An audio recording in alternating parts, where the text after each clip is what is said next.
Welcome back to Crystal Clear! I'm Usher Fox, and lately, corruption has been kind of a divisive topic in the Steven Universe community. Quite literally, for as long as we have had Steven Universe Future, we have had the corrupted Steven theory. A theory that has had a lot of supporters and naysayers. And while it would be easy to take a cheap shot at those who don't support the theory, and those with a vocal stick-in-the-mud attitude, I do want to say it is easy to understand where people are coming from. I'd say when it comes to animated shows with an overarching story, there are two types of theories: narrative theories and lore theories. Narrative theories being ideas for major plot points that often complement and benefit the themes of what a story is trying to convey, whereas lore theories are ideas for major plot points based off what we know is established about the world, and what blanks we can fill in from there. What makes Corrupted Steven so divisive is that although it's an event that makes sense to occur thematically, to a lot of people it betrays what we know about corruption, and what we know about Steven as an organic being. But that just makes me feel like those who don't support the theory are overlooking a very important component of what this theory was initially built and spread upon by. The original and most prevalent author of this theory, Novantium, based the benefit of this plot point off the fact that our information on corruption is vague. We truly do not know all the ins and outs. Now, I concocted the Steven fuses with Jasper theory as a path towards his physical corruption because that was my solution to those who don't believe Steven can be corrupted unless it plays by the rules of the story so far. And I did truly believe that was the most viable scenario, until the new promo came around, which featured a scene of Steven storming into his house with his right hand covered in his pocket as if he has something to hide, which of course I speculated could be corruption, and that Steven is running towards his bathroom in an attempt to heal himself with the diamond essence. And I have seen a lot of suggestions saying, oh, maybe Steven accidentally poofed and cracked a gem, maybe he cracked Jasper, and that gemstone is in his pocket, or perhaps it's a different item entirely. But unfortunately, I can't get behind the idea that Steven is hiding a physical object, considering a major plot beat in the movie was Spinel's injector falling out of Steven's pocket, which means it remained static inside that pocket of clothing from the moment Steven put it in, all the way through the events of the movie, even Fusion. But that's okay, cartoon logic. So in the best way I can, I want to explain another method of corruption,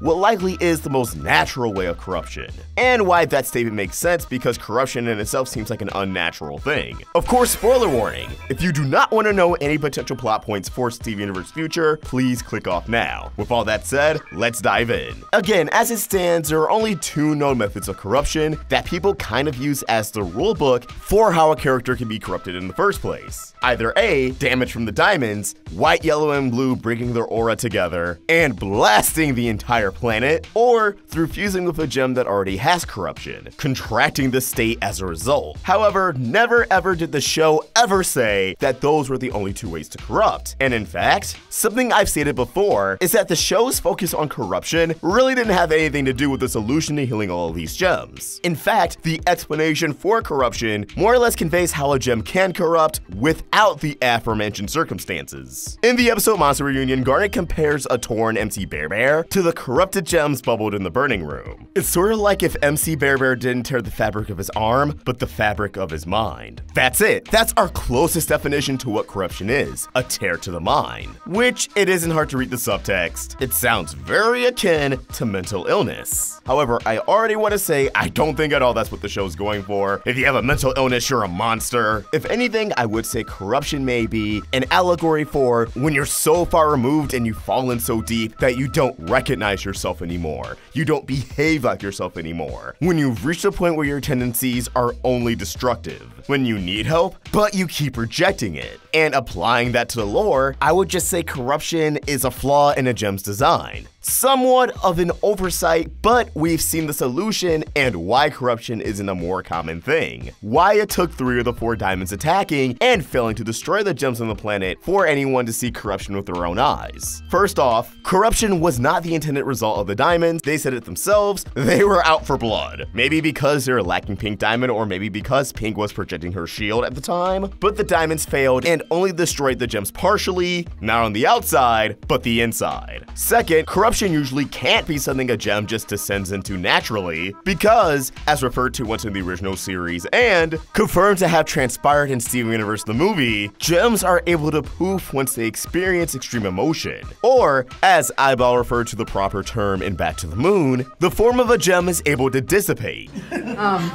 This is the heavy one, which is what caused Spinel to reform, and was she poofed? Well, was she poofed by the person who gave her the injector? No, she wasn't poofed by anyone.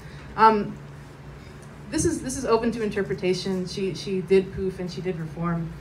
Personally, on the team, sometimes we'll talk about how if a gem feels extremely enough, they can actually poof from the extremity of their feelings. We mentioned it once when Eyeball says that she's so excited to meet Jasper that she almost dissipates her form.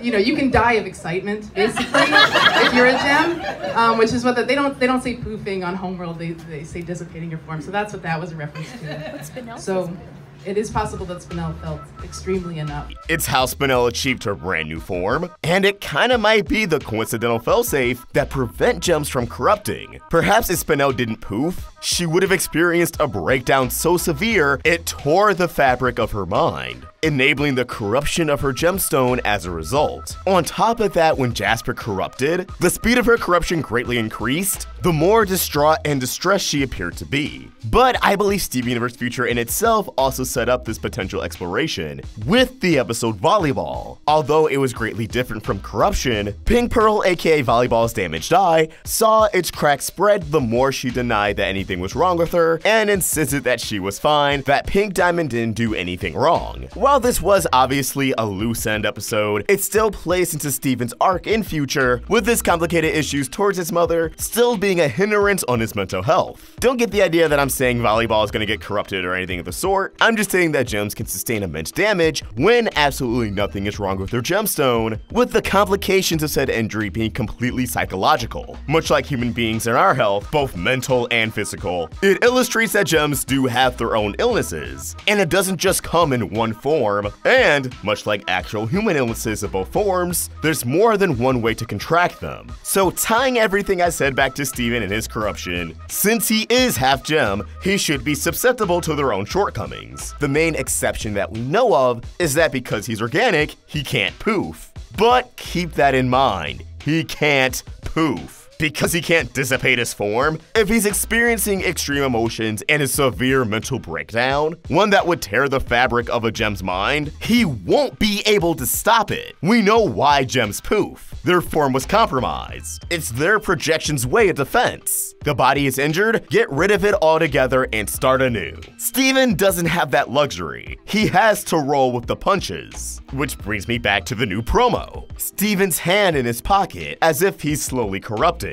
I don't think a fusion with a gem that has remnants of corruption like Jasper would cause him to slowly corrupt. I think it would happen around the speed Jasper corrupted. But as Steven is seen in the forest punching at trees, because we know Jasper lives in the forest, I still foresee Jasper being involved in some way, shape, or form that ultimately breaks Steven down worse than ever. After all, she hit his issues on the head in the first episode. What can really stop her from doing it again, especially if for one reason or another, she's provoked and agitated? And I think it makes sense for Steven to slowly corrupt and for that to be a prolonged plotline over the course of a few episodes, leading into his full-blown transformation. After all, it would give him a reason to visit the Diamonds, to see what they're up to with Spinel, which can allow the show itself to vocally establish what Sugar said about how Spinel poofed due to extreme emotion. And the more and more shortcomings Steven endures, the more and more he corrupts until the climax of the entire epilogue, which is a really weird thing to say about an epilogue, incites his full-blown breakdown and descent. With Steven Universe answering loose ends and lingering questions, I think a lot of the questions fans have throughout the years are, oh, can Steven do this? Can Steven do that? What are the limits of a gem hybrid? And I'm sure Can Steven Corrupt has been high up on that list, if not always being second below what would happen once his gem is removed. And of course the fusions. So in order to give us a better understanding of corruption, I think it makes sense for Future to focus its epilogue around Steven's corruption in particular and slowly build up to it so we can finally understand what the secondary conflict of the original series was all about this entire time. The full ins and outs of corruption.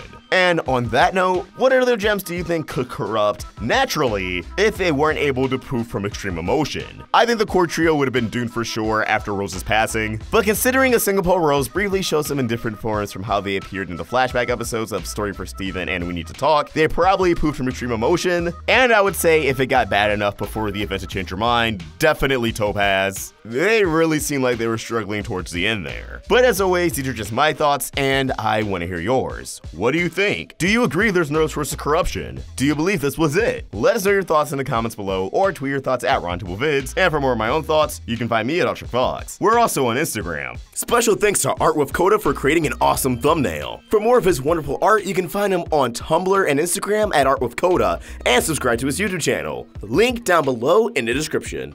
Help that grow by either becoming a member of this channel or supporting us over at Patreon. Link in the description. If you enjoyed the video, please remember to like and subscribe to the Roundtable for more great cartoon content. Thank you for watching, and I hope you have an awesome day. ArtWITHKODA, signing out.